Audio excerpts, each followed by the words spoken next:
Donnybrook Stadium, where Ireland will take on France in this third weekend of the Women's Six Nations Championship. This is the third game, of course, of the weekend, and the conditions going to be extremely testing for the players. That's what's happened this weekend so far. Scotland getting a rare win by beating the Welsh by a single point, 15-14 at Broadwood on Friday night. England accounting for Italy, maybe not by the scoreline that many had been predicting, winning it by 29 points to 15.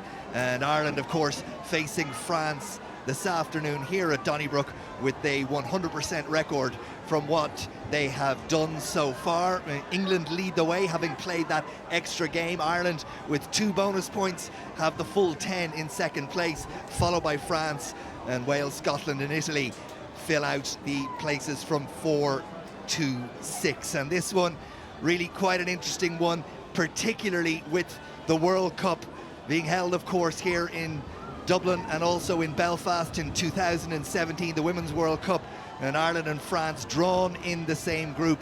And a big sign in the middle of the Donnybrook pitch, there you see it, Ireland 2023.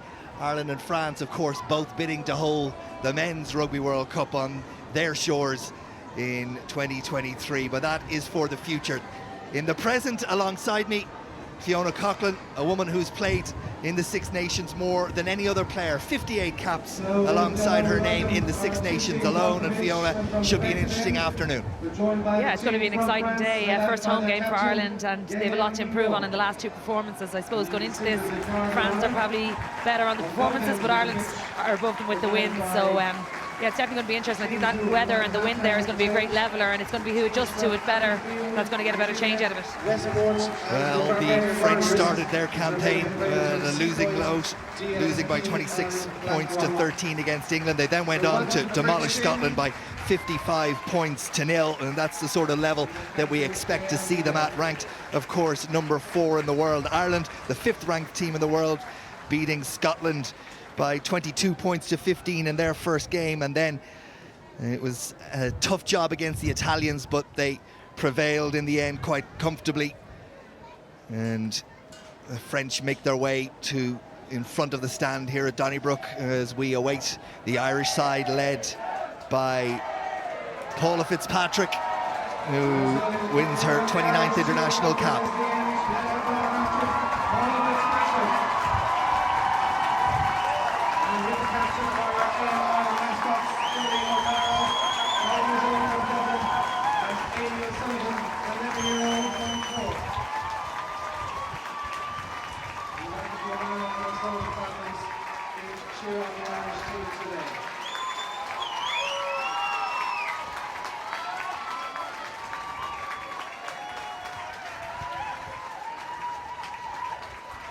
Thank you very much, Joanne. We welcome viewers on RT television. This game being brought out to the wider public on a world feed and being watched in France on live television, in Wales and England, Italy as well. And it's the 25th meeting of these sides in women's international rugby. France with 21 wins, Ireland with just the 2 and 1 draw in the previous 24 games, as we ready ourselves for the anthems.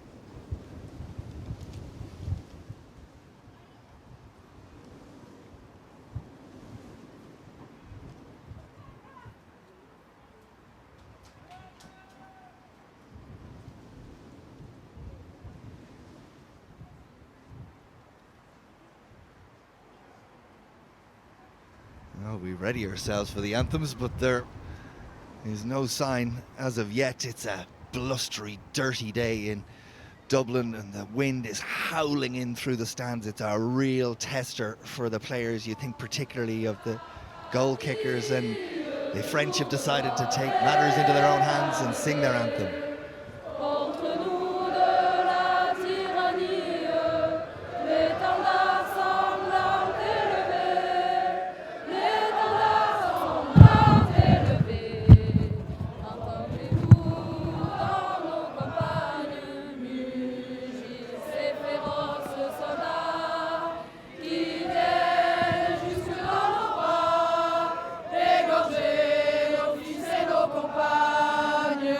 Aux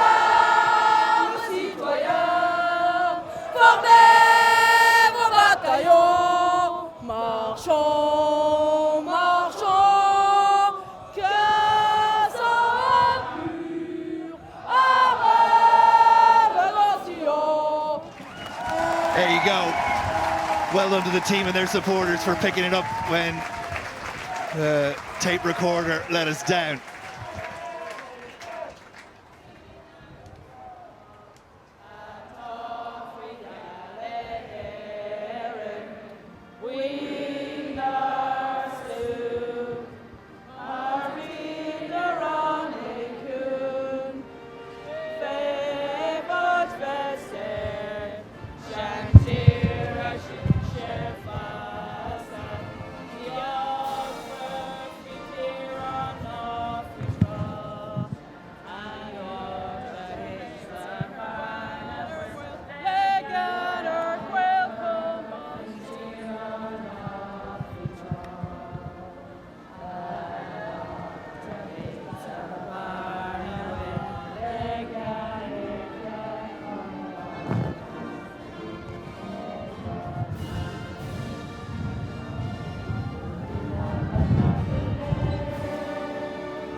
The less said about that, probably the better. Not the way that the Irish team would have wanted to galvanise the crowd around them as they started to sing and the music came in behind them. Maybe for Ireland's call, everybody will be on the same note.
Well, we struggled through when we shouldn't have had to, but the anthems have passed, and no doubt what we see on the pitch will be better than what we had pre-match. Here are a look at the teams. Here's the Irish team: Pete Lyons and Egan in the front row, Sophie Spence and Riley, a really experienced and combative second row, Griffin Fitzpatrick and the ever impressive Malloy will play at open side. Healy and Stapleton in the half-backs, and outside of that, well, you look at Jenny Murphy, who's really going to have to lead the line in what is a relatively inexperienced back five for Ireland. And the French side, well, they're led by their captain, who is Gail Mignot, who scored a try against England, also scored a try against Ireland in last year's game. And they have plenty of firepower out wide. Lepesque and Gabalou will pull the strings at halfbacks, and their game revolves around the power of that front eight. And those two who will, you would think with the conditions the way they are, struggle to get their outside backs involved. And a look at the replacement benches, no doubt, as always in the modern game, we will see most, if not all, of those players at some point during the next 80 minutes. The referee is Sarah Cox of England. Beatrice Benvenuti of Italy and Helen O'Reilly of the IRFU run the lines. Sean Davey of England is the man in the television match officials truck. Alongside me, for those of you that have joined me late, Fiona Coughlin, the most capped player in Six Nations history. And Fiona, big test for Ireland today, and the conditions going to play a huge role. Huge test for Ireland. I think the packs are fairly evenly matched, and it's important that the Irish pack bring it to that strong French pack. The French team are missing their regular at half in Leduff, so it'll be interesting to see how they go with Gabalou at 10. She has played a few games there, but definitely doesn't have the experience Leduff has. Tremoulet, the fullback for France, carries the ball up, and that's decent offloading under difficult circumstances. It finds itself out to Grassenot, and it's there for Lepesque, who's scored 2 tries in that big beating of Scotland. Here's Tremoulet around the corner, but big tackle from Jenny Murphy, and you're going to have to see 80 minutes of that from Jenny Murphy. She's going to have to lead the line defensively and organise everything outside Stapleton. Yeah, really important there. Ireland got a little bit narrow. Emer Constantine biting in, and Jenny had to track across the outside. France had numbers there, and really good by Jenny, but she shouldn't have to do that to come across players. Ireland really need to get that defence sorted early on. France are playing into a really, really strong win, so they're going to have to play it out. They're not going to be able to kick it out. Leah Lyons, and she gets the call from Eilish Egan. Egan winning her 39th international cap. Oh, Belvedere and Leinster prop forward. It's Lyons who will feed Sophie Spence, of course, back in the Irish setup a couple of weeks ago after an injury, and that's really good work from the Irish pack, and it's in the arms of the hooker Lyons at the back, and there's an advantage being played to Ireland, and it's there for Mary Healy if she wishes, but the referee says we'll give the penalty to Ireland, and that's impressive, and they're going to have to do an awful lot of that today. Really simple ball to 2 in the front of the line out, and a well-formed maul, and they just got really good momentum. France didn't put many people into it, and I'm surprised. Ireland have used them all quite a bit, and you would think that France would have looked at that and looked to stop them there. And Stapleton, 43rd cap this afternoon for the Belvedere out half. That was really good work. The body positions were strong from the beginning, and the take from Spence so key. France penalised. That's where the penalty came from, and you have a feeling we might see more of the same from Lyons and this Irish line-out. Marie-Louise Riley, of course, also a target, but it's Spence again who's called. And Ireland have, but France put her to ground illegally, according to the referee. And there's another advantage, and this is really good stuff from Ireland in terms of playing to the strengths, playing the conditions, and starting out with the right mindset, and the penalty is theirs. Again, another clever option in the line-out there. They went for a short line-out, but still used Sophie Spence at the front of the line-out. That wind is really strong, and to throw it any further is probably going to be really, really tough in those conditions. So just keeping it simple, getting penalties off, pulling down the maul, and now we're in a really good attacking field position.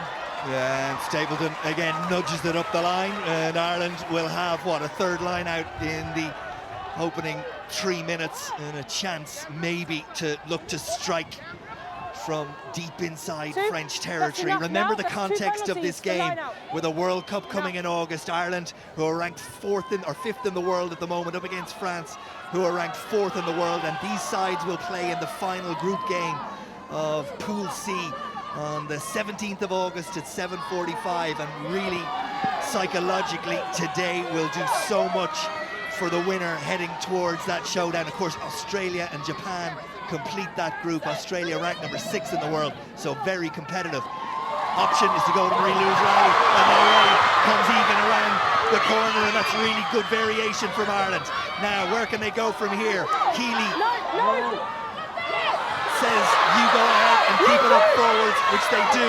And at the back is Eilish Egan again. And Ireland drill towards that line. Well delivered so far. Sophie Spence desperately trying to get the ball. It's there for Healy, and she pops it out again, and Ireland are over the line.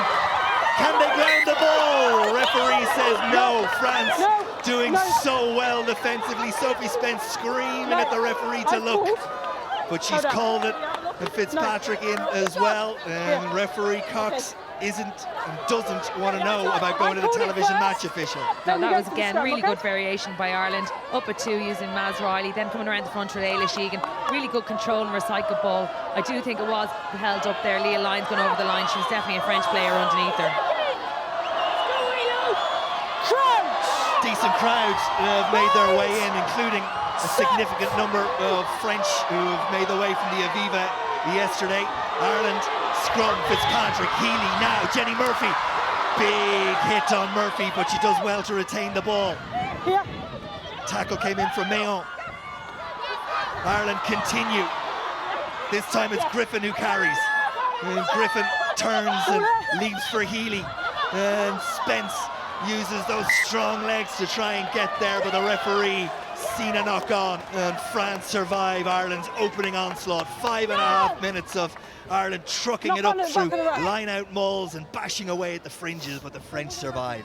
It's a real statement of intent from that Irish pack. You know, they knew they were up against it in the French pack, but they've taken it to them in the line-out, in the maul. That scrum was really dominant with Paula Fitzpatrick off the back of it. So they really need to keep the French pinned in here in their 22. only one defeat in their last 13 home games of the Six Nations for Ireland, that against France in Ashburn in 2015. And the feed goes in from Lepesque, and Ireland get a really good shove on that French scrum, and the referee says that Ireland stood up in the front row. If you're going to drive straight, please, not straight up. It's a tough call. You know, I thought Ireland were definitely dominant there. Just looking at it here again, Eilish Egan driving straight through, and it was the French player that popped first, so it's a very tough call against Ireland. Yeah, it did look like it was Ari Castra on that far side that came up first, but the referee, well, she's been definitive in her decision making so far, and I suppose once it's consistent and the players know what they're dealing with, they can adapt to the referee's interpretations of the law. Anyway, here's the French captain, Gaël Mignot, and a shortened line out for France, and really testing conditions for the hookers. They look to mid-division, but there's going to be a lot of that. Not straight, and maybe a naive decision by France to try and go mid to long on a line out, particularly if you look in at conditions like this. And if you look at Mignot, she's actually took a step onto the pitch, and that's something that the Irish need to bring to the refs or the AOR's attention. You know, she can't be doing that, and then looking to try and hit mid or back of the line out in these conditions is really naive. So then, second scrum in as many minutes. This time the feed with Ireland, and Mary Healy, the Galwegians and Connacht scrum half.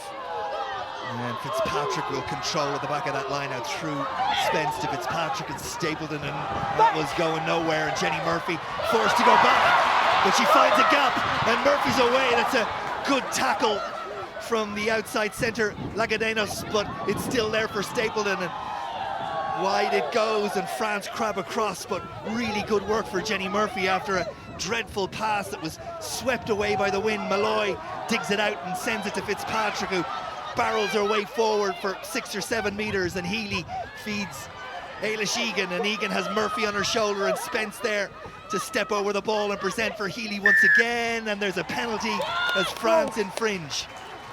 9. Yeah, Ireland are putting all the pressure on France, you know, even off a bad ball. Ireland made huge ground on it, played out the wing, and then came back and got a well-deserved penalty. Really important now to take the Ireland points here. Well, there you see, the gap just opened up for Jenny Murphy, and she headed towards that right wing. Good tackle from Tremolière, the French full-back, and then from Lagadanis as well. Yes, sure. Slow ball, you just need tank or spear, okay? Yeah, just looking at the flags, it really does look that although the wind isn't directly behind the backs of the Irish players, it is in their favour, more diagonal from over the Donnybrook Road towards that corner that you can see. And it's going to be a tester for the kickers as well as the hookers, and immediately Murphy is called in to hold the ball for Nora Stapleton, who's had a success rate down in the 40% of her kicks so far in the tournament, just 4 out of 9, so she's really got to try and find her range. But the most difficult of conditions as another gust comes whistling through the stands, and Stapleton tries to guide it. It hits the post now. Who's going to be quickest to react? It's actually the Irish out half, and Malloy, as always, alert, but knocked it forward, and the opportunity goes. Run it, and then it's locked it. Okay. You really need to be nailing those kicks. Although the conditions are poor, it was very kickable for Nora, particularly with the wind behind her. It is swirling a bit though, so it probably did nudge it a bit to the right hand side. But this is Ireland's best start of the tournament. In the other 2 games they finished quite well, but the starts were poor, so it's great to see them starting so well. Of course, all the talk during the week of no Miller, no Tyrrell, no Neupu, and what impact that might have in many ways. The conditions this evening or this afternoon may well play into Ireland's strengths, which is in the pack, as France, through that significant frame of their number 8, Safari Ndai, take the ball up, and then it's kicked away, and Murray Coyne has to go across and gather, and France up reasonably quickly, but Coyne does well to evade the first tackler and get back to the safety of the pack, and it should be there for Healy. She's searches for it, back to Stapleton it goes, but even pass like that, now there's where the wind is in Ireland's favour, and it's blowing in that direction, and overcooked by Stapleton. It just got grabbed by the wind, and flew away into the stand on the far Sean, do you want side. me to come Tactically, out? the right idea by Norma Stable to get in behind. Lepesque was actually out there covering in the wing position. Yeah, what it because was from the Azar last chased up. scrum, But, Coxie, you know, you really have to the nail them, Irish particularly with the wind flanker was behind you, but pulled it back took it again. by the French player, so was unable to make a tackle. Right, where have you got the mark for that, Sean? By the original, that's so at 10 metres out approximately from From the the- try line. Well, From France the try line, okay, so have give me infringed the at the mark. scrum. Watch the hand on Will do. Malloy. Right. Malloy's held back Penalty back here. by her opposite number, Ménager, and back will come for that infringement. And it's picked up by the television match official, Sean Davey, and the referee quite quick to react, and back will go, and another chance for Stapleton, no doubt. Yeah, she has to go for the points again here. That was a bit of a cheap shot by the French, you know, with the television match official being able to pick that up, or the AOR, you know, it's not something that they're going to get away with, and you can see Malloy's reaction straight afterwards. That probably brought the TMO's attention to it. 2, 10.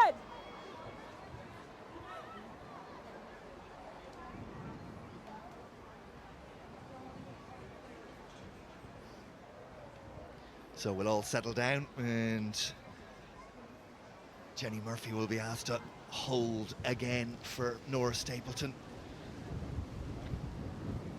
I cannot tell you how difficult the conditions are here. That wind is blasting through again, and even the most simple and straightforward passes and kicks are a difficulty, but Stapleton finds her range, and Ireland get a deserved lead after 11 and a half minutes. It's 3 points to nil. It has been All Ireland for the first 10 minutes, and it was important for themselves to come away with something from there. It's now important to go back down there and keep France pinned in their own half, because they're going to have severe difficulties getting out of it. So Camille Cabalot will get France underway. That's a good kick from the outside half. She held it up well into the wind, and Ireland's forwards kind of looked at each other. No one took responsibility, and it hit the ground, and luckily straight into touch, and therefore the throw into the line out will be for Ireland. Those type of 50-50 things that Ireland really need to commit to. Someone needs to put their name on it and claim that ball. You know, thankfully it went to touch and it's Ireland's line out, but if there was a winger chasing up there, you never know what would have happened, so they really need to commit to it. Don't be surprised to see this go short again. And it's back on the Irish side if from a French hand, and it's knocked forward. Malloy does the clean-up work, and Egan's asked to carry. And Maz Riley Advantage for knock on is still there. is the one to protect the ball. Ireland take it up again. Fitzpatrick on this occasion, there for Healy once again. And this pass is a good one to Stapleton. Says we're going to try and play down there again. And that's a mix-up for France as Shannon Izar passes to her full-back who wasn't paying attention, and then she gets caught by Kim Flood, who did a really good chase job. And Ireland have turned the ball over, and Flood needs to get her hands on it and almost runs into Jenny Murphy, but gets go-forward ball again, and Ireland are there, but they don't really protect the ball particularly well, and it's sort of shipped on to Griffin, who has to readjust and set Ireland going again. Here's Sophie Spence. Egan on her shoulder. Good defence initially from France, stopping Spence getting across the gain line. Fitzpatrick will be the next, the Irish captain, but she knocks it forward. Got it. And it's fly hacked on, but no advantage will accrue, and we'll come back, and it'll be a scrum to France. That was all very bit laboured by France in their own 22. They need a little bit of more urgency and a bit better communication. Then they had the ball, and Ireland turned it over really, really well. And just a brilliant hit here. I think it was by Mayans. She's well known for that on the 7th circuit, and you see it there. And Paula Fitz just dislodged the ball.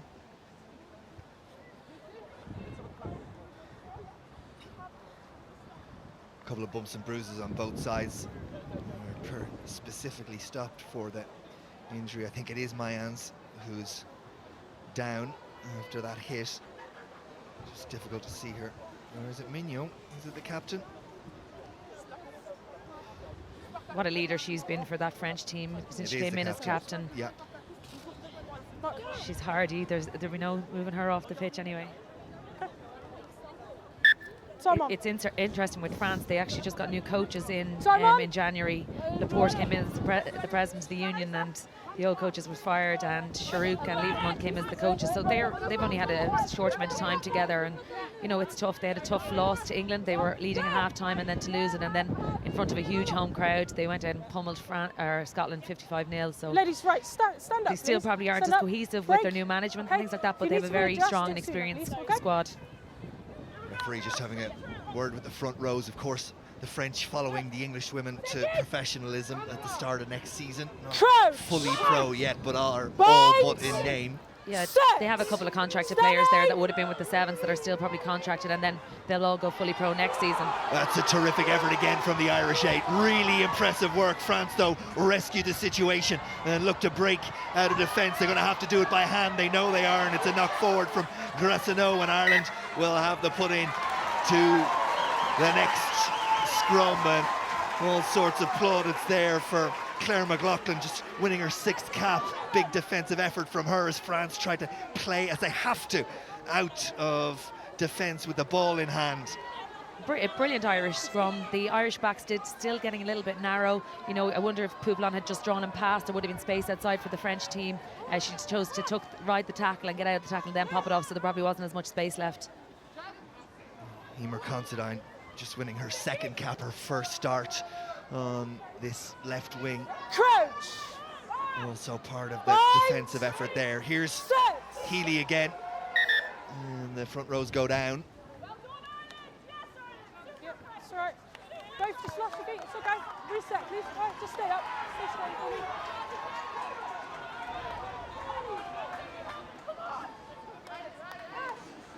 Just to add to the woes, the rain continues to sweep in over the stand on this near side where the vast majority of the crowd are, and just looking at that stand, almost full to me from where we're our vantage point. Here's Healy and Stapleton and McLaughlin does very well. Healy, Spence, France around the corner to make the tackle in the shape of Corson. And Ireland caught at the back of that ruck, and it's knocked forward, and France have the advantage, and Ireland scrambling and have scrambled to their defensive line as Ndiaye takes it on. Tackle from McLaughlin, but away with it comes Cabalot, and it's there for Lepesque, and down the narrow side to the prop forward Duval. Lepesque again. Ndiaye is asked to carry. Big hit from Ciara Griffin. And Ireland try and turn it into a maul and hold them up. And will the ball come back on the French side? Yes, it will. And it's kicked from Lepesque and forward, and gathered is Coyne. Good take. The ball moved in the air as it was heading towards the fullback's hands. She adjusted well. Ireland, though, pinged for holding on the ground. Brilliant take by Mairead Coyne there, you know, great fielding skills. Her support were a bit slow to get her, which allowed Duval to get in for the penalty.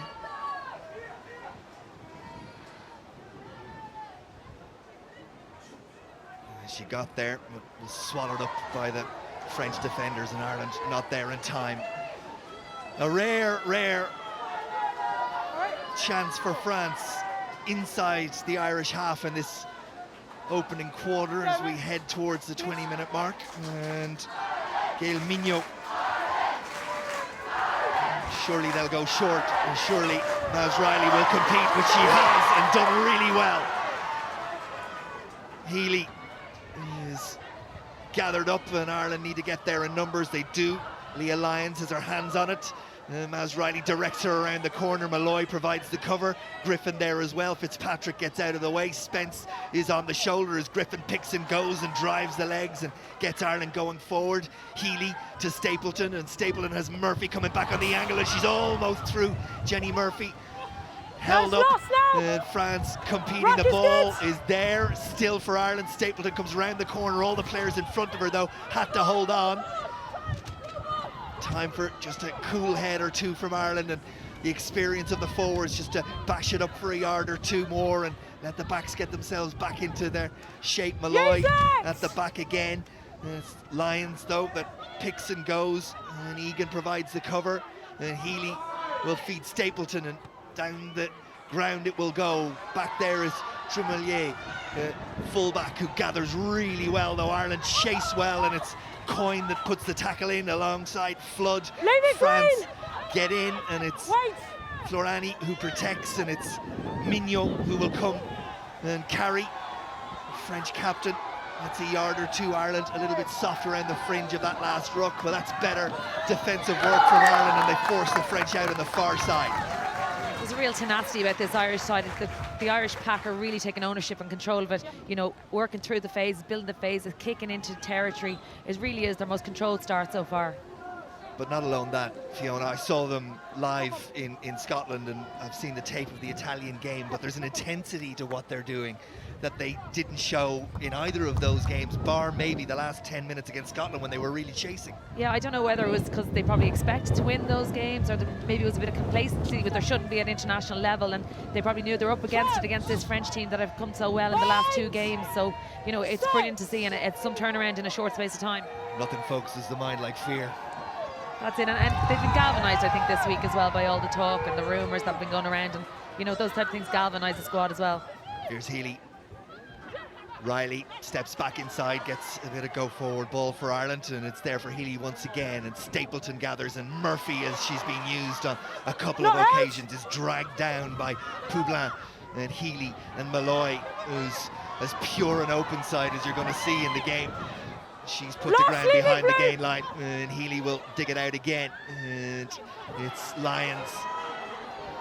Big tackle came in, and really good tackle. It has to be said from Mayon, but France penalised again at the breakdown, and that's maybe the 3rd, if not the 4th penalty they've given away at the breakdown in this opening half, and Ireland will happily just punch it down the line and go to their line out and maul again. Exactly, we're just looking for territory here, kick it into the corners, use the line out, which has worked so well, use another maul, which is sucking them in and creating space, and, you know, it's really, really good play by Ireland.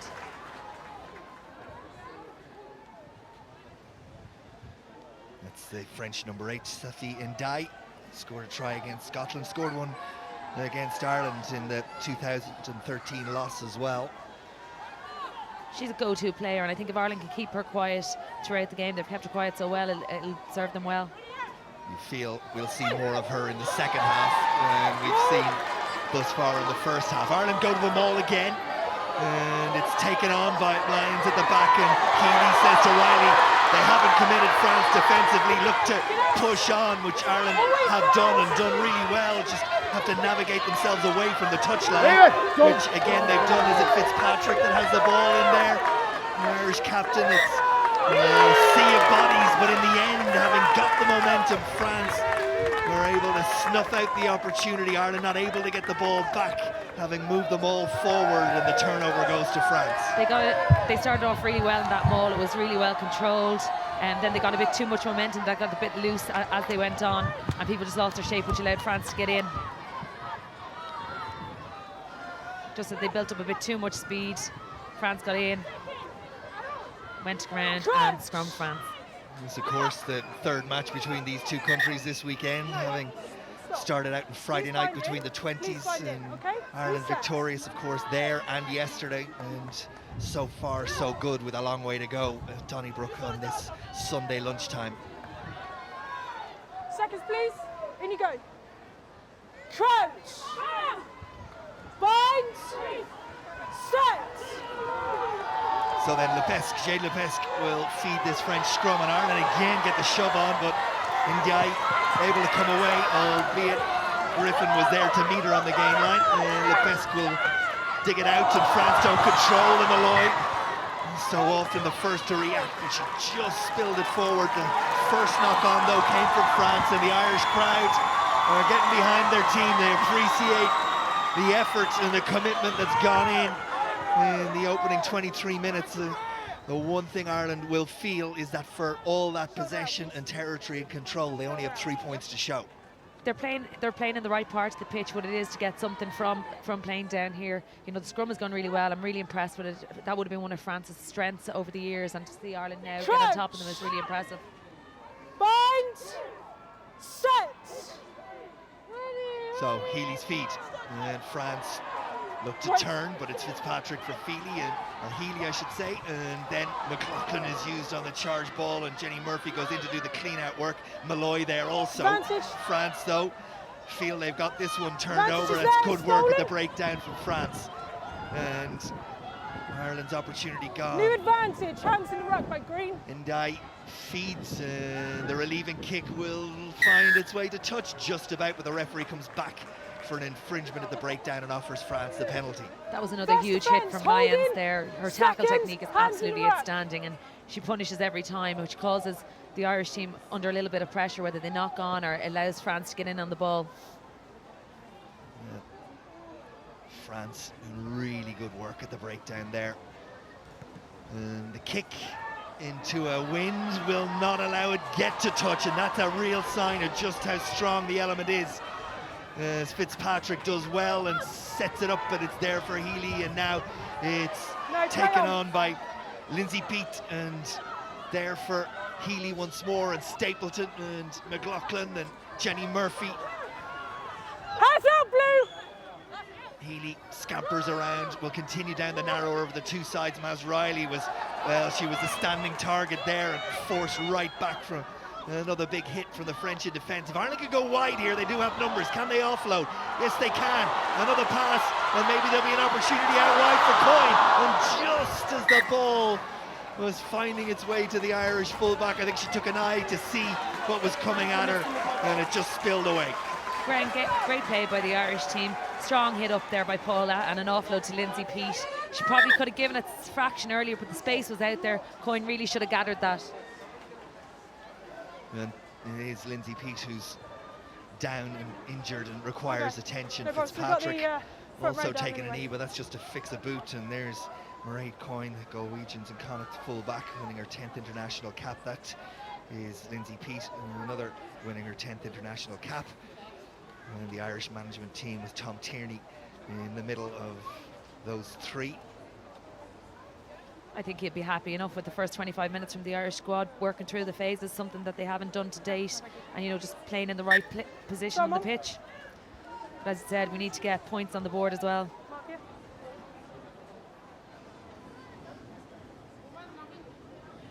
What was interesting, and just an observation before the game, the conditions were so poor, along with the wind. The rain showers were rolling in, and Ireland were out in it for a good 45 minutes. It was interesting to see the French came out very late for their warm-up, and yes, it was considered warm-up, but they got out, they did it, and they got back in very quickly, whereas Ireland spent a lot more time on the pitch in the 45 minutes or so before this game kicked off. Bind.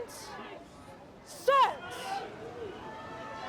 Jade Lepesque feeds at the feet of Ndai. That's the best scrum for the French so far. Ireland caught, and Pete is in a bit of trouble.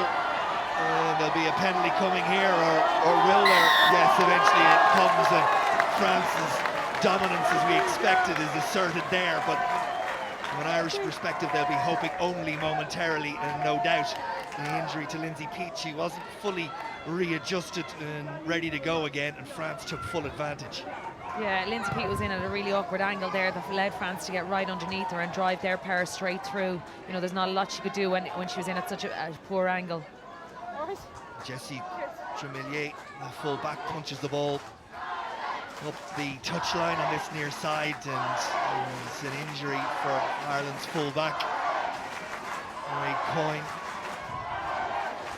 Well, where do you go on the bench? And again, this is where the inexperience, well, we'll see if it has to happen as we watch the game. For the moment, France set themselves, and Lepesque feeds Ndai, and France rumble forward, and Lepesque fires it out to Caballot, and they look to drive through the centres, but the referee has stuck an arm out. Advantage being played to France as it's taken on by Duval, and she attempts to send it, but that was knocked forward in the offload, and we'll come back for the original penalty for, I think, a high tackle against one of the Irish players.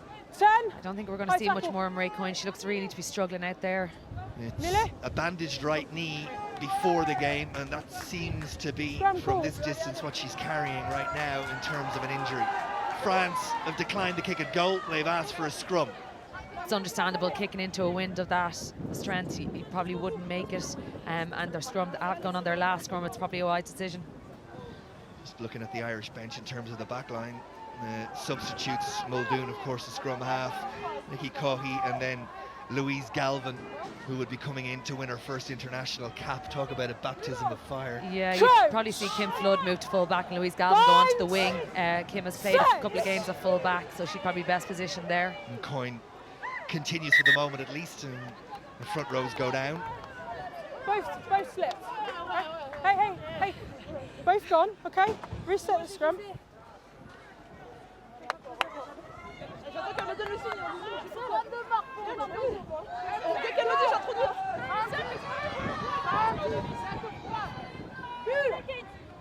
Crouch. Bind. Set.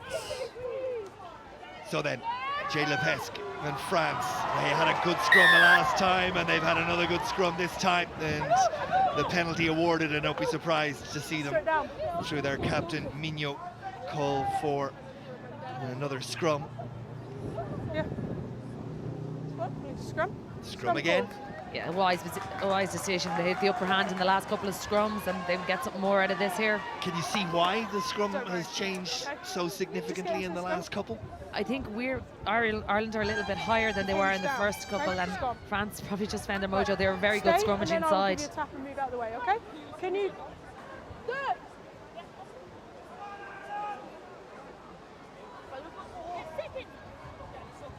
Crouch. Bind. Set. Steady. Pesque will feed the French scrum. And Ireland buckle in the front row. And die. Well, the referee, sometimes you wonder when France were so utterly dominant that the referee awards the penalty to Ireland, but they'll take it. They'll take it. I have to agree with the French crowd here. That was a poor call. That was France's scrum. They were dominant across the park. Lindsay Peach was up in the air, and that should have been a penalty against Ireland. And the kick from Stapleton is a good one, and it brings play just inside the French half. Ireland will have the throw into the line out. You'll see the power come on here. Lindsay Peach just driven up into the air, and they'll celebrate it. You could see in that scrum, Ireland actually set a lot higher than France, and so that's where France's power is coming. They're underneath them and driving them up. No. Take a step, please, and stay. Guys, come in a little bit, please. Use the line if you need to.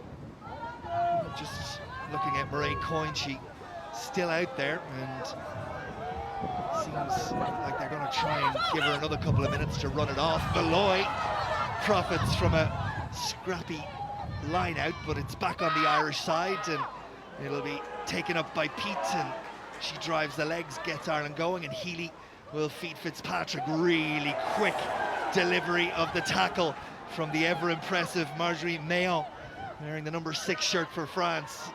Ireland at the ball to McLaughlin, but she's scragged by Ladagonis, and it's there for Healy.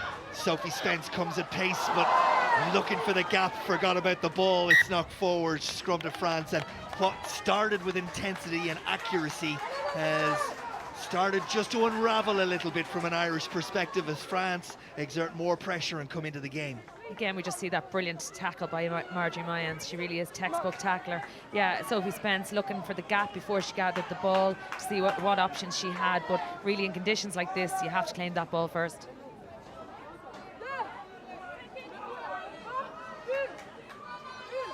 Crouch.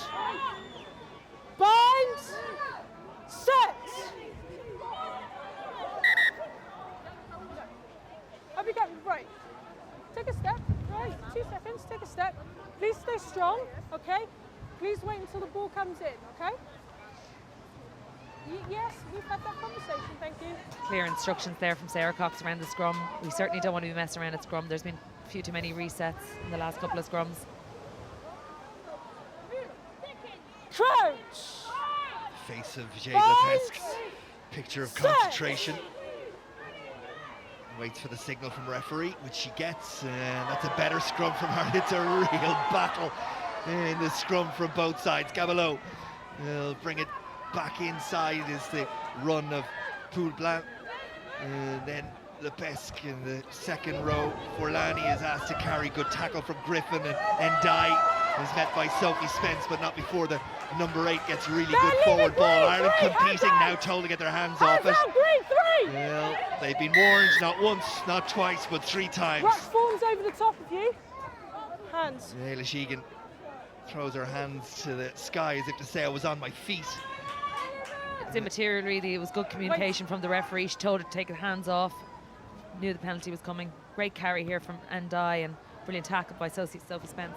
And the penalty makes its way over, and I'm trying to think of the number of times France have been in the Irish 22 in the opening 34 minutes, and my sense is this is the first. I think it is, and with a line-out that hasn't functioned to date, Ireland really need to put pressure on France here and make them cause something in the line-out to go wrong, because they have been causing trouble all the way up the pitch. Please, stay on your mark. France have brought their winger Izar into midfield, and that's good work, and it's taken by Courson, and they go to the maul now. How will Ireland counter this? Well is the initial answer to the question, and Spence comes out the wrong side and has to get herself back involved. And France, they're not really going anywhere, so they go to the back line, and Caballot goes forward, and Poule Blanc is there. It's left for Lepesque, and then Ladegonis. Lepesque again. France threatening. The ball is bobbled and it's knocked forward, and it's Fitzpatrick that comes away with it for Ireland. And the referee, shrill blast of the whistle.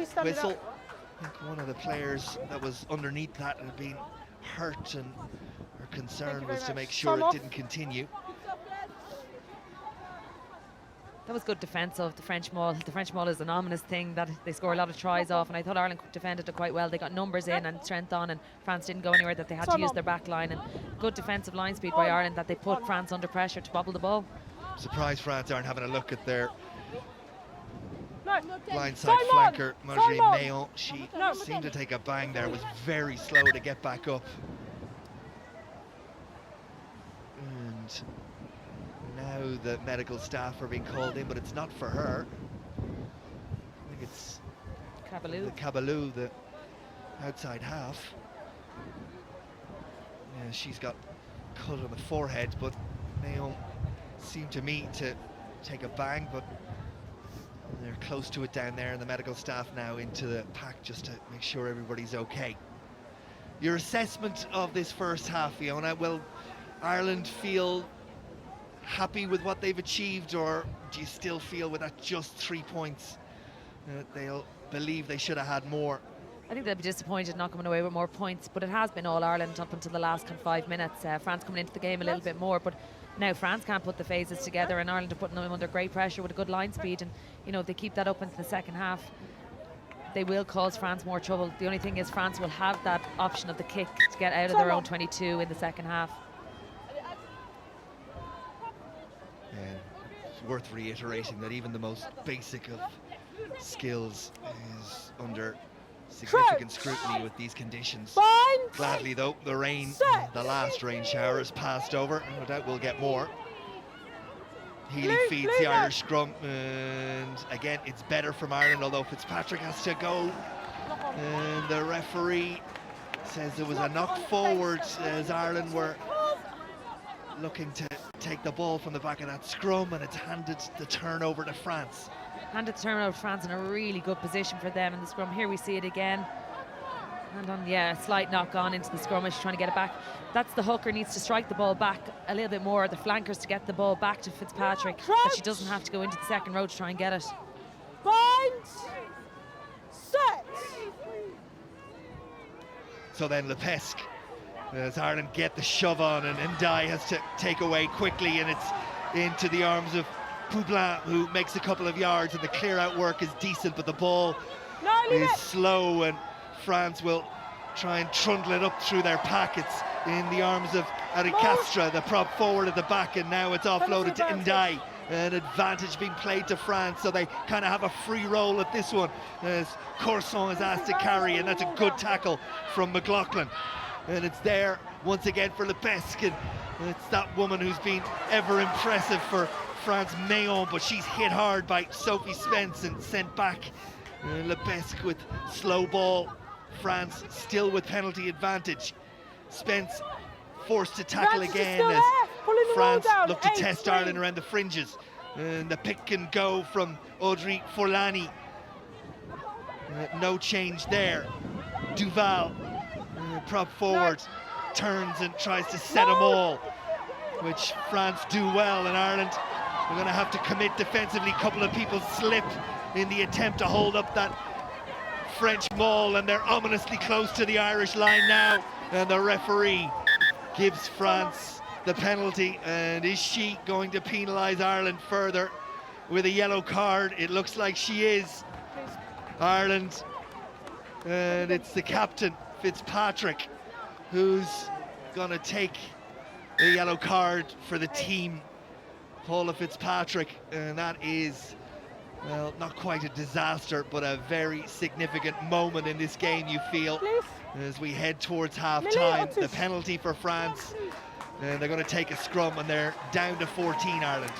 Yeah, it's a tough one. Like, you can see France trying to set up the maul, and they do it so well. Ireland collapsing it, you know, completely illegal there by Paula Fitzpatrick. I think that's going to test Ireland now going into half-time. If France come away with a score here, it's going to be a killer blow to Ireland and everything that they've achieved in the first half. Referee left with little or no choice there as France were heading towards the Irish line, and Fitzpatrick knows exactly what she was doing.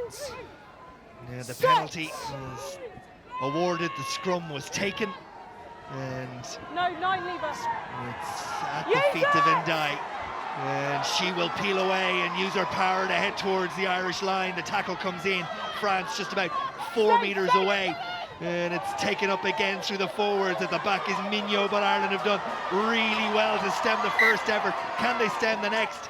They've done it. Defensive effort really strong from the 14 in green, and France, well, they really butchered that one. Yeah, really good by Ireland. You know, it looked like a scrum under pressure, and Ndai had to pick off the back of it, and Ireland just came up together. There we see Forlani pick and go, Lindsay Peat in underneath, holding her up, Ciara Griffin in there as well, putting them under an awful lot of pressure, and then they forced the knock on.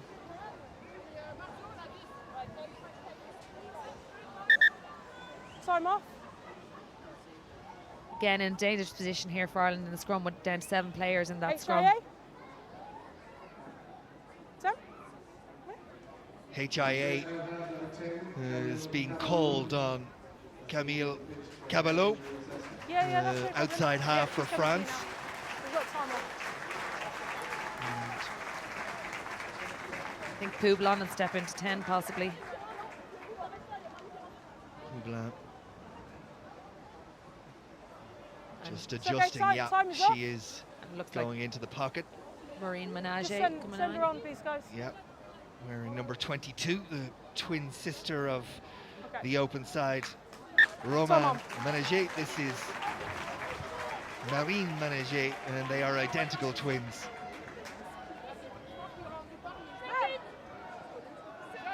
Crouch. Binds. Poublon sets into the outside half position. France get the squeeze, but they do so illegally, this time whipping the scrum around.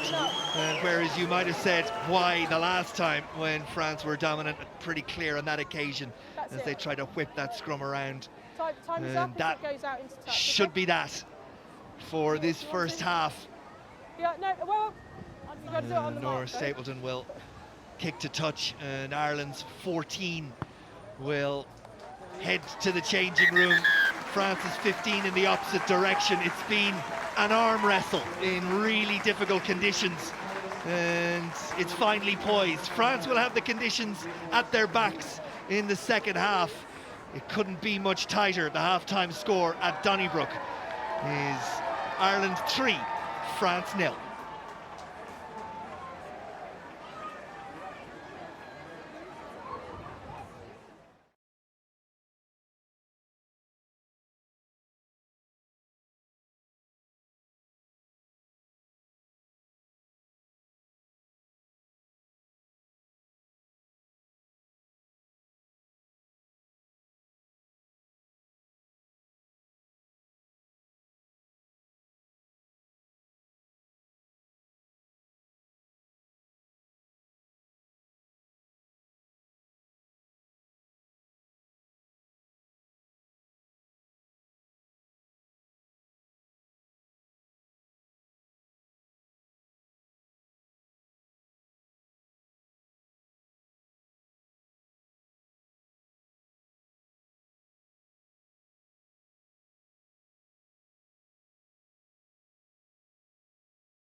Both sides make their way Yes, sir. Thank you, sure. to the pitch, and the referee is back as well, just having a little check around to see if we can see if the outside half for France, Camille Cabello, is back. She is back from that HIA, which means that Marine Ménager has made her way back to the bench after a brief cameo. But remember, France with 15 against 14 for the next 8 minutes as Paula Fitzpatrick, Ireland's captain, makes and serves out her time in the sin bin. So an opportunity for France maybe to capitalise on that numerical advantage as well as the advantage of the elements, and they do that immediately by kicking downfield, and Mairead Coyne has to scamper back. She didn't take the risk of trying to pluck it out of the air when it came back at an angle to her, and it was the right decision as she carries out. I have to say, she still doesn't look 100% fit, but obviously happy enough to continue on for the moment. At least Sophie Spence carries for Ireland, and Ireland are going to have to do an awful lot of that. We said it about the French in the first half. The only way really to exit with any comfort is going to be with ball in hand. When you kick it, it becomes a lottery, and Stapleton feeds McLaughlin, and France up quickly with their defensive line to set Ireland back. It's going to have to be patient, and it's going to have to be combative from Ireland in this second 40, and with the cards that we've seen played, you have to say they're in France's favour right now, as Malloy grabs it off the deck and Healy swings it out again, and Stapleton, with only one player outside her, almost, and does get caught in possession way behind the gain line on the Irish 22. France pour bodies in to try and secure possession, but Ireland have done just enough as another wave of heavy showers to accompany the wind comes in over Donnybrook, and Spence, leading by example, runs into the big frame. Corson with the ball is stripped away, and Lebesque comes storming around the side of McLaughlin. A desperation tackle after Lebesque evaded Mairead Coyne, and Carol Blue plays scrum half, and it's the second row. Corson who carries it on, and now France have somehow scrambled it out wide, and they're going to get over. Ireland caught narrow, and the perfect start for France as Ladegonis scores, and with players outside her, she had the easiest of run-ins. Scored a try against Scotland a fortnight ago, and now try against Ireland, having also scored one in 2012, but this all coming from the stripping of the ball. Stripping of the ball, great pace by Lebesque. She's a former winger, now playing 9, and then just moving the ball. You see Corson here with an offload to Nadai. Bad hands, but they recover well. Poublon with a chest pass there out to Lagandu, and it's an easy run in with one player over. You know, it came from Sophie Spence carrying the ball. She's making good ground on it, but she was a little bit high and got stripped of the ball. And the numerical advantage, of course, when Ireland were scrambling back in defence as well. They got caught narrow. The French had 2 players out wide as well, out further than Ladegonis, and now it's Jessie Tremeliere who will attempt a conversion under the most difficult she didn't start the circumstances. I think this is something we feared before the game, that if the French backs could get their hand on the ball, that they would cause damage. I think in much of the first half it was pack v pack, and you know, Ireland matched them really well until the last kind of 5 minutes. It's a really good kick into the elements. That's a terrific kick from the fullback. Great skills under severe pressure, and France get the maximum reward, and all coming from the stripping of the ball from Sophie Spence by Corson. And then it wasn't pretty how they got it wide, but they did get it wide, and it was a stroll in the end. And now Ireland are under all sorts of pressure, chasing the game, a player down, the elements in their face, and we'll see what they can do, if anything, as Ndai looks to stamp more authority on this game from a French perspective, but the ball is spilled, and an unnecessary wound on themselves from Cabello, and Ireland get the put into the scrum inside French territory. Again, another one, she just took her eye off that ball before she caught it. You know, an inexperienced player, but really at this standard needs to be claiming those balls. Yeah, Jenny Murphy is being called in to play on the flank for this scrum, and Griffin will move to 8 with Fitzpatrick in the sin bin. Steady. And Healy feeds, and Griffin does well, and Healy again, and Stapleton calls for it and drives the kick in behind, and off in chase of it is Flood, and Tremelier does well to get there. Well, that's heartening from Ireland, and a good response. You think of how few times the French managed to navigate their way into the 22 when the elements were the other way around. Stapleton playing the percentages, Ireland, yes, please. and Ireland profit.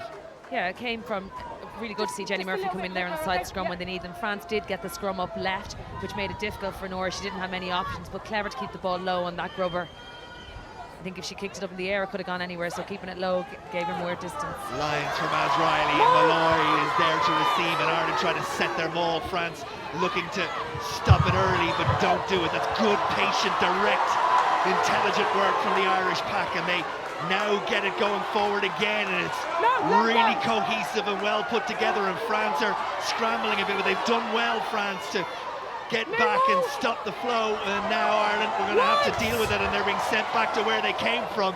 And after really good work from the Irish pack, they find themselves almost back where they started, and they'll have to go again, and Lyons picks and goes, and it really can only go one way, pick and go, and see if France can answer the effort defensively. Griffin is met by Ndai, and Ireland get a penalty from a French player not rolling away. And well, it looked at the beginning of that maul effort from the line out that Ireland had everything right, but probably just tried to take a little bit more out of it than was there, and France repelled eventually. Yeah, it's the decision-making process around a maul, when to use that ball and when to keep it in. I think as it starts to fracture like that and splinter a little bit, it's important to get the ball out when Ireland are on the front foot, to give the back something to run off. And it's Duval, prop forward, who's injured please. for France. We go, time go back on. No. And the referee is happy to get on with it. Time back on.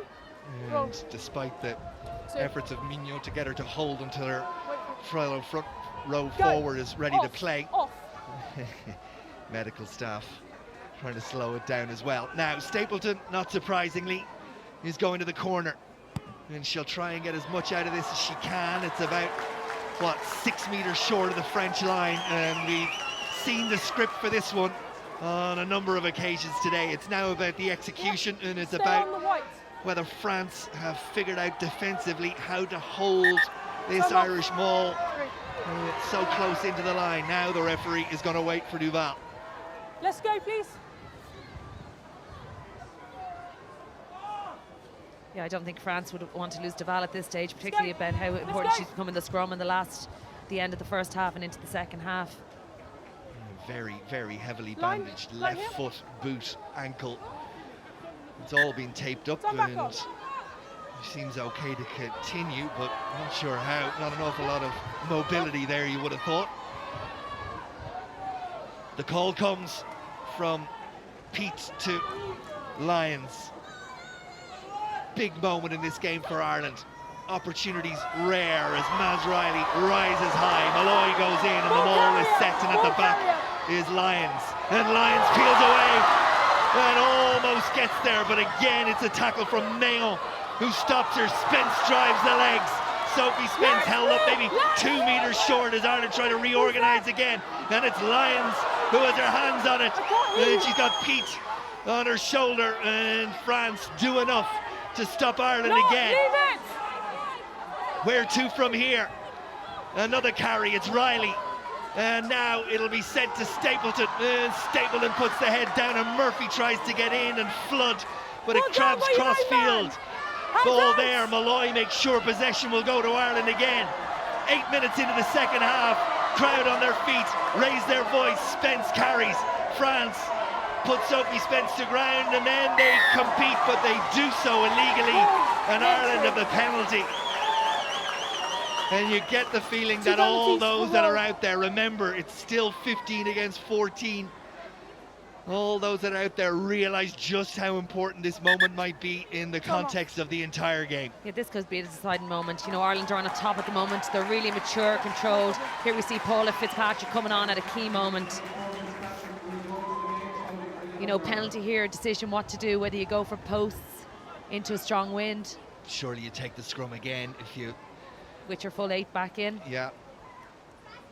Or of course the option could be for Stapleton to kick to the line and go for the line out, and that seems to be the preferred option. It is of the 3 that were there, and Ireland are backing themselves, and rightly so. And what we've seen, France though have scrambled really well on a couple of occasions. Lyons, well, look at that huge effort from Neon. She's been the standout player defensively for France. A former centre moved to the back row just this season, and she really is making an impression there as well. Variation at the front of the line out from Lyons to Pete. And France try to send her towards the touchline. And Sophie Spence picks and goes again. And now Fitzpatrick drives the legs, and Ireland, 4 metres away. Healy desperately trying to get there. France can't get the bodies out of the way despite their best efforts. And we might be seeing another card. We are. It's that woman, Neon, who makes way, and she's furious. I have to say, we'll maybe get a chance to see it again. She was fighting hard. The body was trapped on the Irish side, and no one was getting out of her way to help. And there was a variation to Lindsay Pete. And it was from the next phase. The flanker came in. We'll go back to it. Ireland continue to batter away as we head towards the 10-minute mark of this second half. Lyons, Maz Riley, Sophie Spence, variation again. Maul is set, and the body positions are good, and the tempo is good, and they're over. It's a pile of bodies, and I think Lyons is at the bottom of, or was it Maz Riley? We'll need the replay to confirm it's Lyons who gets up with the ball. Joy unconfined for the Irish team, and that was down to execution and a whole heap of self-belief. Really good variation, the line out. Ball, Maz Riley at 3, then a transfer to Sophie Spence to the back where the maul was set up on her, and a really, really good formed maul, tied together low, and Lyons goes over for the score. Try against Italy a fortnight ago, and now a try to save her after a great pack effort, and they just continued to believe in what it was they were trying to achieve, and eventually got their reward. And Stapleton with a very hard conversion attempt as Ireland make a change off camera, and scrum half Larissa Muldoon is in to win her 39th international cap, which means Healy makes way, and Stapleton's kick is on target, and up go the flags, and they go up in the stand as well. Ireland back in front, they lead it by 10 points to 7, and it's very much game on as France make a change themselves, and in comes number 23, Kari Kamburu. And is it the rearrangement of the backs? We just have to confirm this. It looks like Caballo is making way, and it means that Poblin will go in and out half. We'll see. We'll confirm it in just a minute. Let's keep our eyes on the game for the moment at least, because that has been gathered by the wind, and France looked like they were going to get away, but not when Malloy could get her hands to it. And Larissa Muldoon, who was, of course, part of that Grand Slam winning team a couple of years ago, is in at scrum half, has all the experience of her game, has been a little off form over on the far side. Izar makes a mistake, and up comes Considine to make a terrific tackle, but the ball is still there for France, and they've loaded that far side. Advantage, it's a high tackle from Mairead Coyne, which gives France advantage. They knock it forward, and the basic skills from France that are normally so accurate have deserted them in the last couple of moments. Yeah, France are having difficulty getting through the phases. They do some things excellently well, like the chase off the kick-off, but then some of the offloading. Poublan here, high tackle by Mairead Coyne, which gave them the initial penalty, but then Duval knocks on straight after that. It's great to see Larissa Muldoon back in the fold, hugely experienced player. Didn't have the best autumn internationals and was out of the mix for the first 2 games, but great to have her experience coming back in off the bench now. It looks like Tremillier has gone to 10, Yes. and Izar has gone to full back with Ireland, Manager on the don't wing move. here. Stay on the mark, please. Stay there. Yep, a full change of the back line. It is indeed Jesse Tremillier who has gone into outside half. Pougrat remains in the centre. Ireland compete at the line out. It's back on the French side. It is indeed Manager who's come in. France have the ball well inside Irish territory. There's Duval who carries, despite that bandaged leg or ankle, able to continue. Passing is decent from Tremillier, and they go wide, and as they go wide, Jenny Murphy comes thundering up on another massive tackle. She relishes the opportunity, Jenny Murphy, to put herself about, not unlike Mayon on the far side, or on the French side I should say. Just a textbook tackler, bang, up again. Okay, turn back on. And the whistle had gone by the time the second effort came, but watch Jenny Murphy up and at it again. I think we're going to see France try to do this a little bit more, move the ball a little bit more into the wider channels and really ask questions of the Irish defence outside 13. However, if their skills continue to let them down like that, it won't give them change. And remember, they're reduced to 14 Bind. at the moment with their Set. blindside Mayon in the sin bin. Here's Larissa Muldoon, and Paula Fitzpatrick will want to get it away from there, and Griffin offers herself, and it's Lapescu who makes the tackle. Malloy in over the ball, and there for Muldoon again, back to Stapleton, and it's charged down, and who's going to be the quickest to react? There's lots of French players there, but somehow Stapleton's Sean, back, but the referee Can you say that again? has gone from the advice, I think, of the TMO for a high tackle against one of the French players, and mighty relief for Ireland. High tackle here. Lepesque.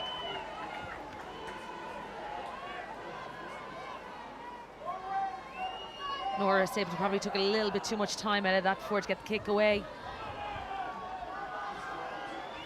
Well, it's a free reminder, if she needed one, that the pace of this requires immediacy, and as if she needed it, Nora Stapleton will know better than anyone.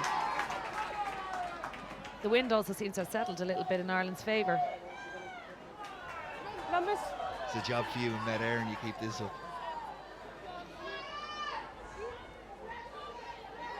Right, here's the try scorer, Leah Lyons.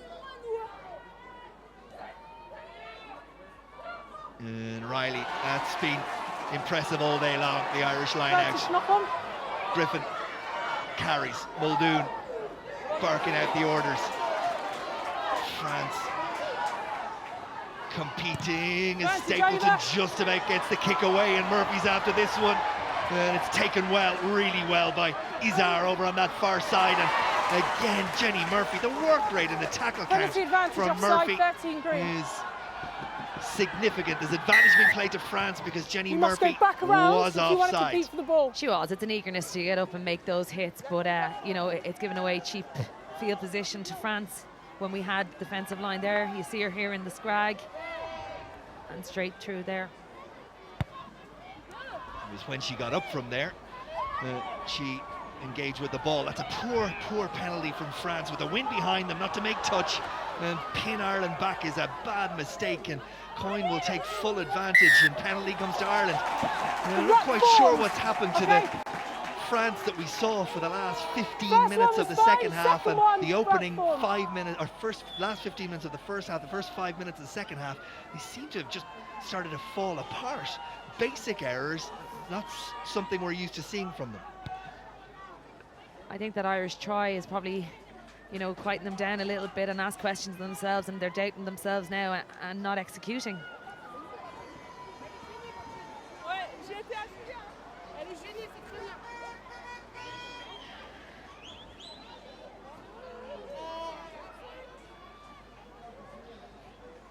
The Irish line-out has been really impressive. There's been great variation surrounding what they're doing, whether it be a full man line-out or a shortened line-out, and the options offered as well. And full credit to Lyons and the jumpers for managing it under the conditions as well. Here's Griffin midfield.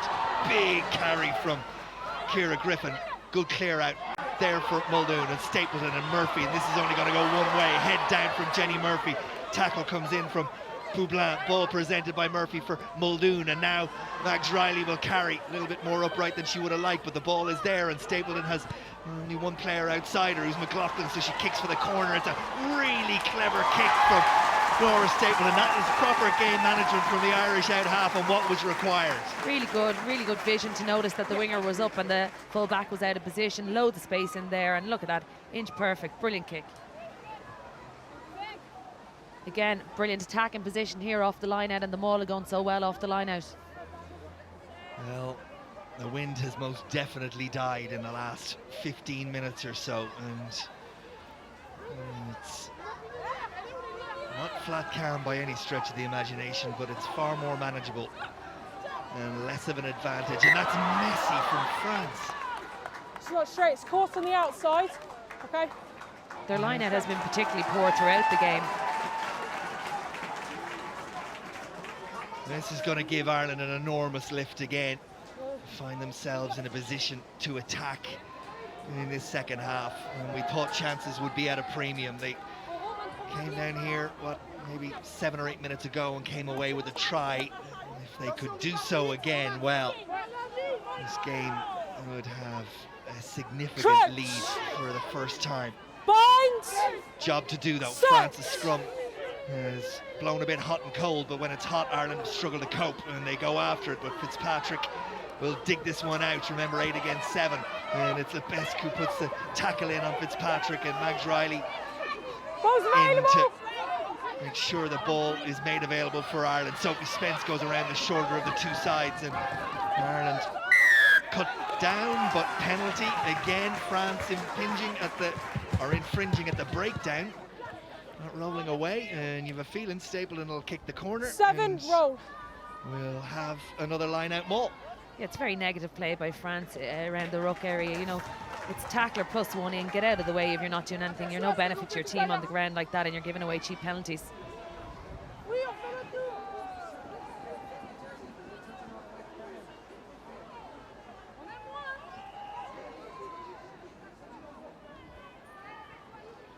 So then Lions and Ireland, yes, please. Ireland ready themselves. The referee tells Lindsay Peat and the Alliance to get on with it. And Mags Riley makes her way around to the front, and it's popped down, and it's Egan on the peel around the corner now. Touch very close, but it's there for Muldoon, and Ireland will be able to dig it out from there. Fitzpatrick is sent back, but the possession is there. Muldoon again will dig it out, and Lindsay Peat will be asked to carry. That looked a little high, but the referee happy to let it go, and Mags Riley is chopped down.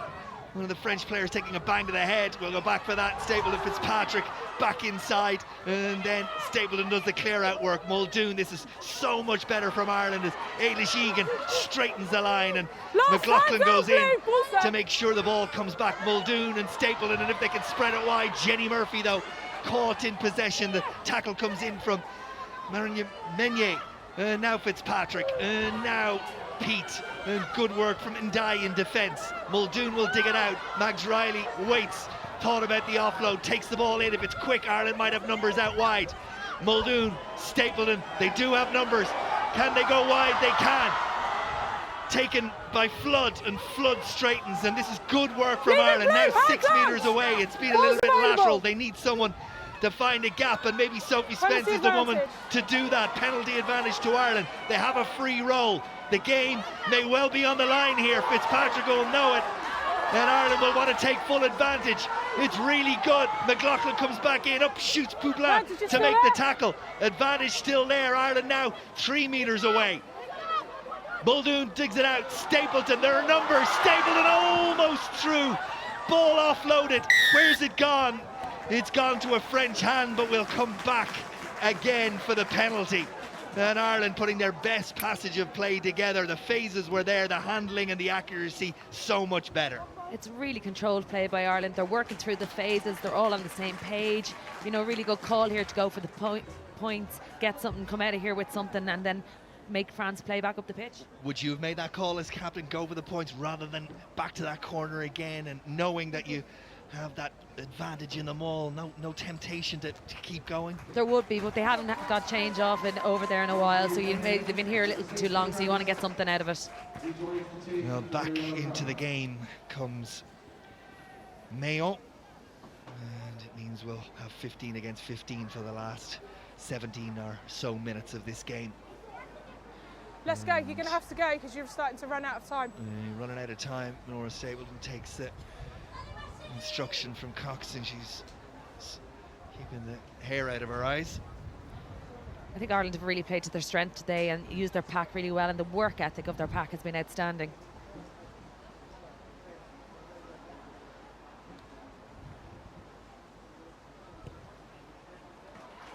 On its way, up go the flags. There was a moment of silence as everybody looked at each other, but Ireland have extended the lead. 17 minutes left on the clock. Ireland 13, France 7. Successful contribution by Ireland's number 10, Donnybrook. Ireland 8, 13 points to 7. Time off, please. And France make a change. Time back on.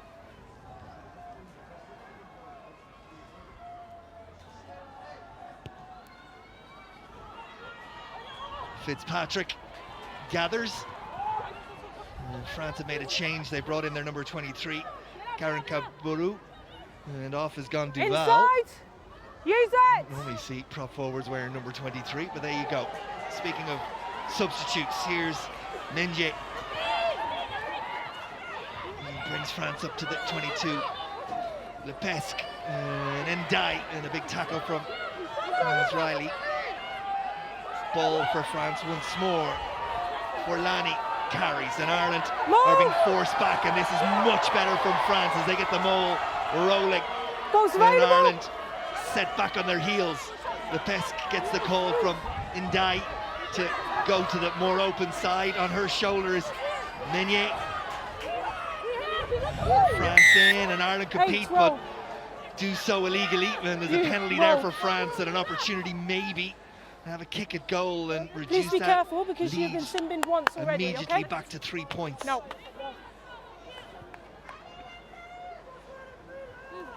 Little look to the sideline, to the coaching staff. What do you want? And the decision, it would seem, is we'll take the opportunity of 3. Yeah, I think it's the right decision. 20 minutes, just under 20 minutes left to play in the game.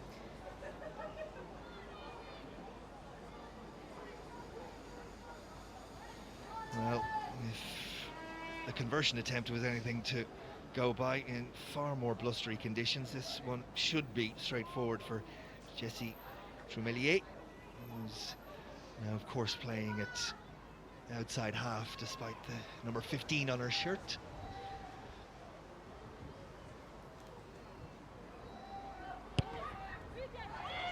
Nicely slotted, up go the flags, we're back to 3 points.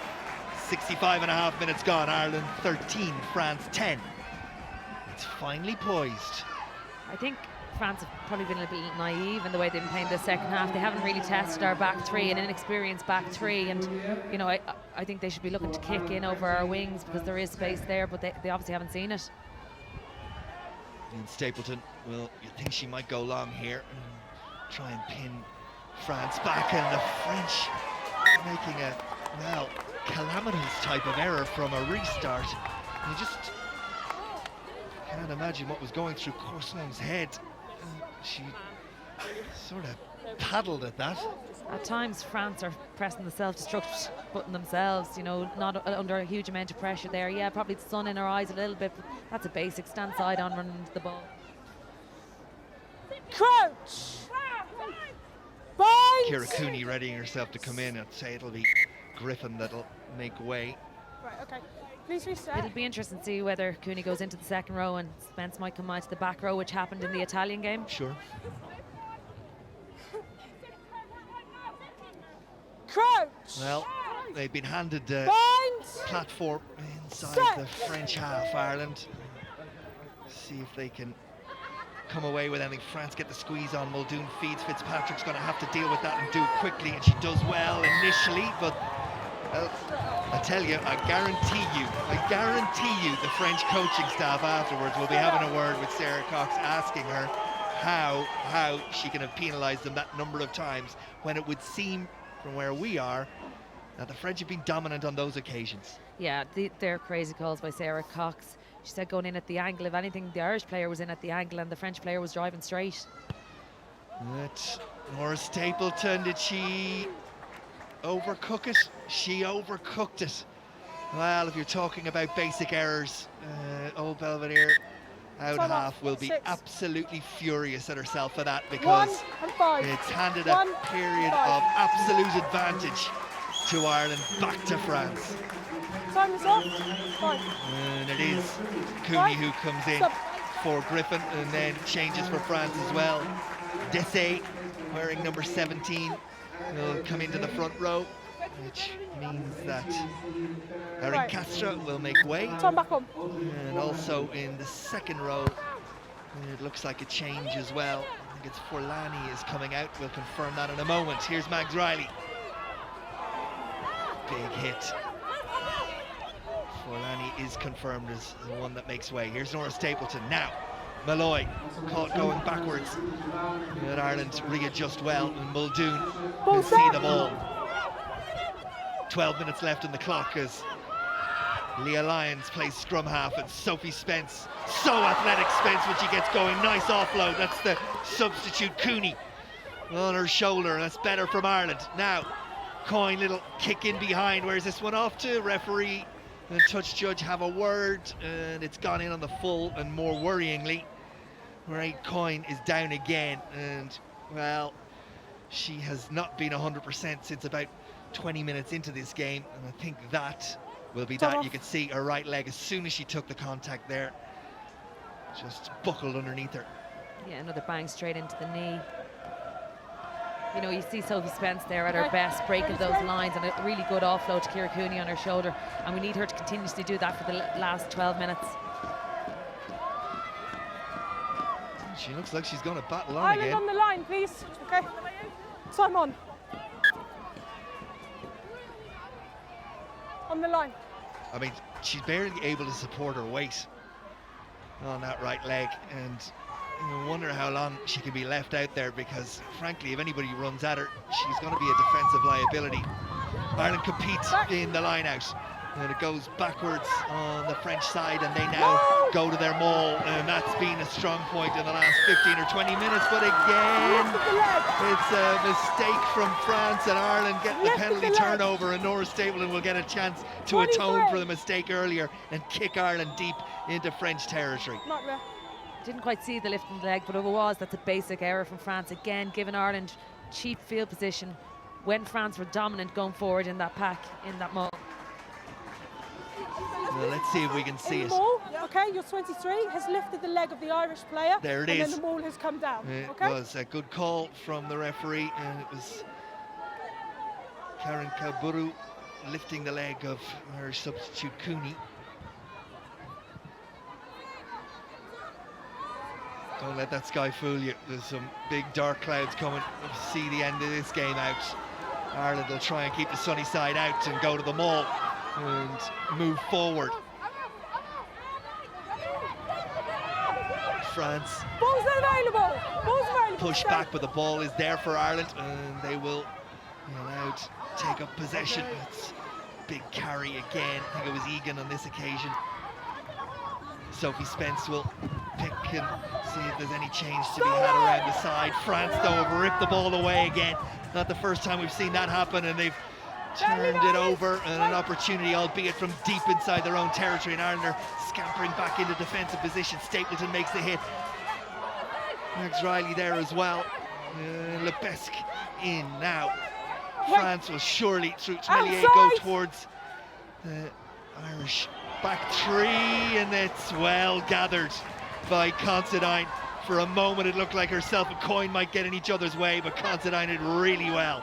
Muldoon, Stapleton back into the pocket, and she'll kick downfield, and it's gathered by Tremelier, and she's been the standout back for France, no doubt about it, and on occasion trying to just maybe force it when she didn't need to. Was it knocked forward or was it straight into touch? It's a knock on into touch. Knocked on Captain, into touch. knock on into touch. What do you want?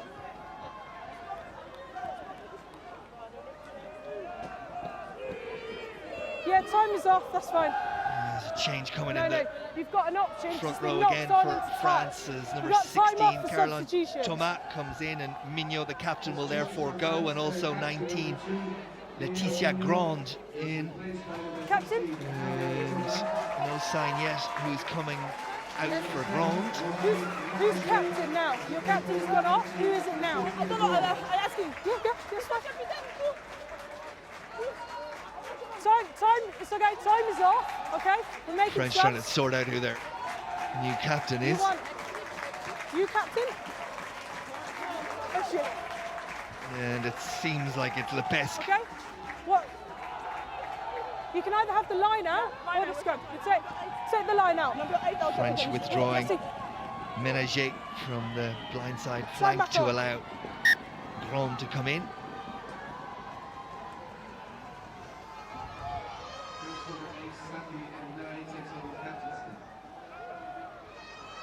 There's the dark clouds over the shoulder of Leah Lyons, Ireland, through McDriley.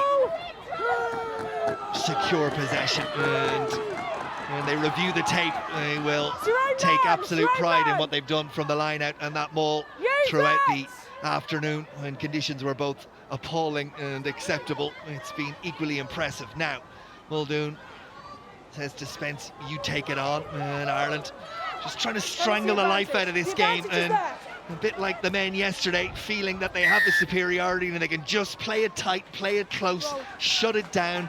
France just don't seem to have the ability to get in there, claim possession and put some phases together.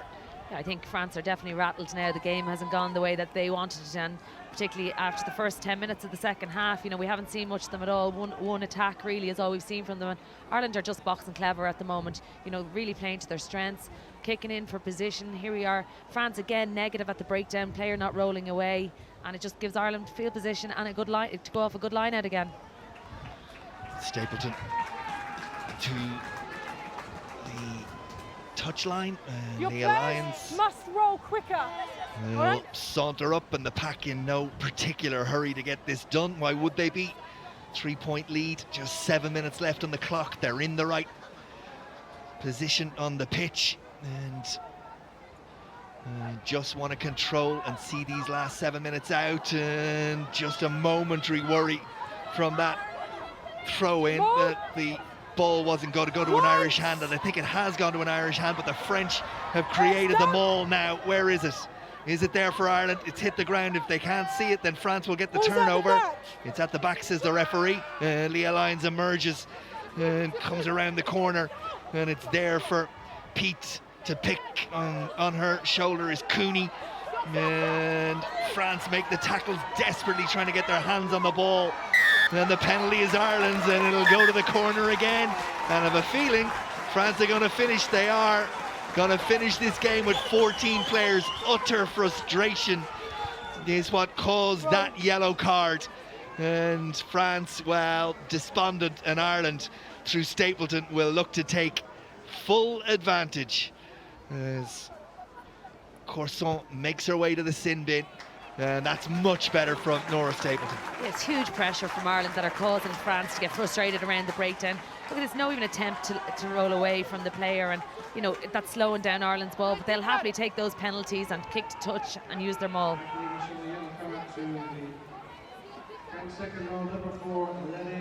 Ireland, yes, kind please. of a sense of naivety. Ireland, sorry, Fiona. A sense of naivety from Ireland, an yes, experienced please. French team Now, when things please. aren't going their way, that they've just no plan B at the moment. Well, they've lacked, it would have felt at times, a bit of leadership out there. Whereas Ireland seem far more cohesive in what they've done, particularly in the second half. And that from Malloy. Somehow the ball popped into her arms when line out misfired. And taken by Pete, and she drives the legs, and France strip it away. And it's Mayo who comes away with it, but down on their 5-metre line. And then the ball squirts out for Ireland, but it's a penalty for France at the breakdown, and they're quick to try and get on with it inside the final 5 minutes. 14 against 15, And if France are going to do it, they're going to have to do it from all the way back there. And Tremulate will try and find touch, and that's a pretty average kick from a woman with a boot that has shown a lot more in this game. A rare mistake in the line out. A very average kick to a non-functioning line out now for France that hasn't gone well. Ireland need to put huge pressure on them here and keep them pinned down here in their own 22. It's the substitute Thomas who will have her first throw into the line out, and she's overcooked it, and it's messy ball, but it's back crucially from France's perspective on their side, and Lepesque gets the ball, but it's free and it's knocked forward, and it's Ireland's. And in that moment, you feel Ireland and the crowd here know the game is up. It's a bit of an early call, but it's definitely a moment in which France's chance may have gone. Yeah, I nearly, if I was them, would have ran it from their own 22, because their line-out has not functioned at all in this game, which is it's a bit surprising for them. You know, it's something that they pride themselves on. Through this championship, they've missed one of their best line-out jumpers in Diallo, but apart from that, they've all the usual suspects there, so there's no real reason for it. Ireland are putting them under pressure, but even when Ireland aren't going up, they seem to mis-throw it as well. Well, you know, after a week that is thrown up some questions for the women's game here. I mean, I guess this is the perfect answer for everybody involved, to take on a French side with a growing reputation, a team that's almost, if not fully professional, an Irish team shorn of some of its better players, particularly in the back line, and a World Cup on the horizon where France and Ireland will do battle again for a very big prize potentially in that third match. It couldn't have been a better outcome, presuming they can hold it this way for the next 3.5 minutes. Yeah, obviously you want to hold it this way, but even the performance, the Irish team, the improvement in that from the previous 2 games has been colossal and really impressive. I said it at the start, of anything from this week, that it had to be galvanising for the girls, and it certainly has. They've stood up and answered questions probably of themselves today. Stapleton maybe throwing a pass that she didn't need to as Considine came in. Stapleton went out, and for a moment you felt maybe we call this one a little early. Yeah, like I could see Stapleton was looking, the space was there. Constantly, even if she stayed out, I still don't think it was the right option. Keep doing what we're doing, keep the ball, keep it simple. No, France, maybe another throw of the dice. Remember, they have that numerical advantage as well, Ireland, so it's a lot to ask of the French. 2.5 minutes left on the clock, 3-point game.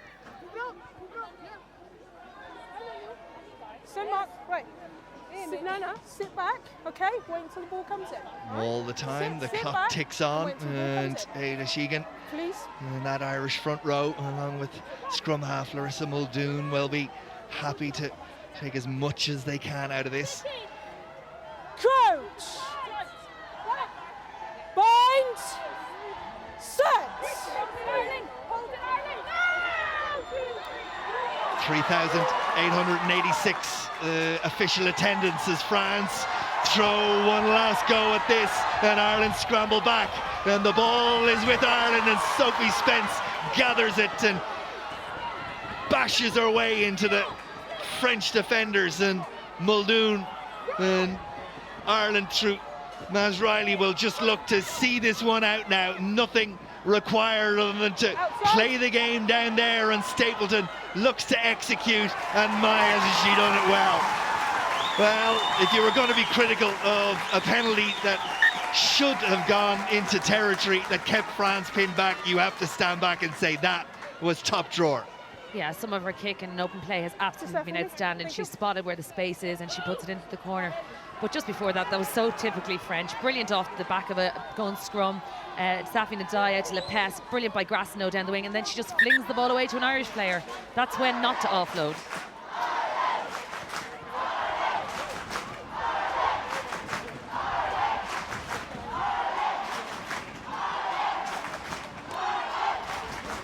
Of course, Ireland will head on next to play Wales on weekend after next. The senior men playing on Friday night, the Irish women playing on Saturday late morning, and the under-20s playing on Saturday night.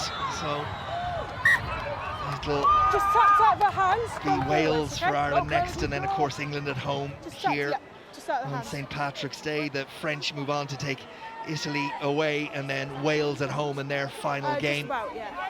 It's been a heck Step of over a little bit. Yep, a that's it. weekend There you go. of action from Ireland's rugby players, male and female. Well, again, presuming this sees out the way it looks it with 20-odd seconds Crouch. left, it'll be a weekend Bind. many didn't think was Set. possible.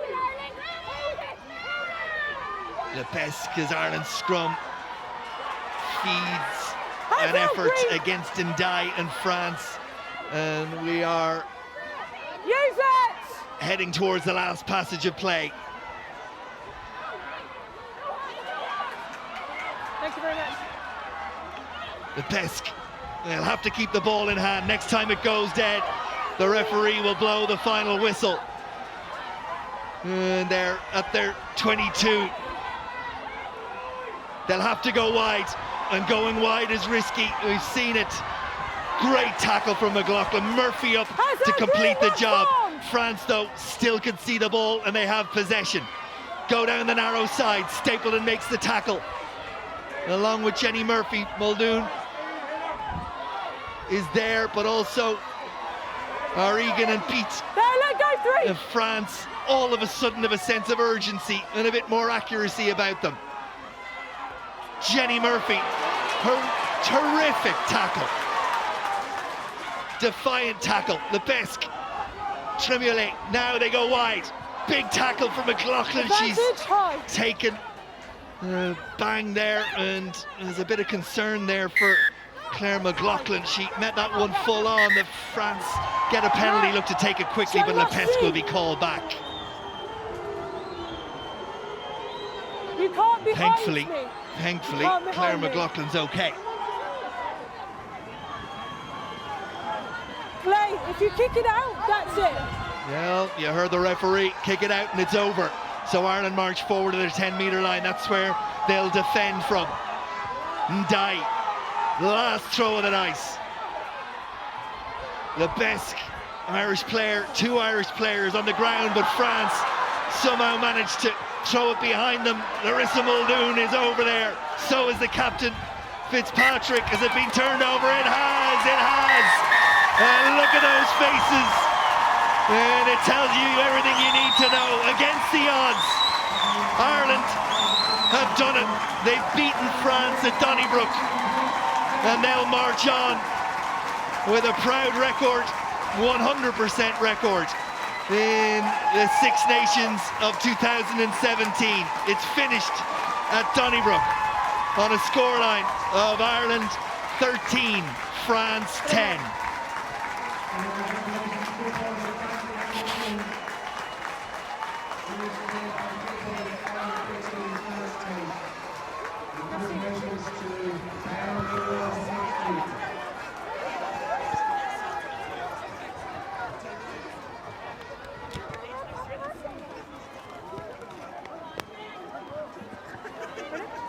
Oh, scary. Shocking. Yeah, shocking.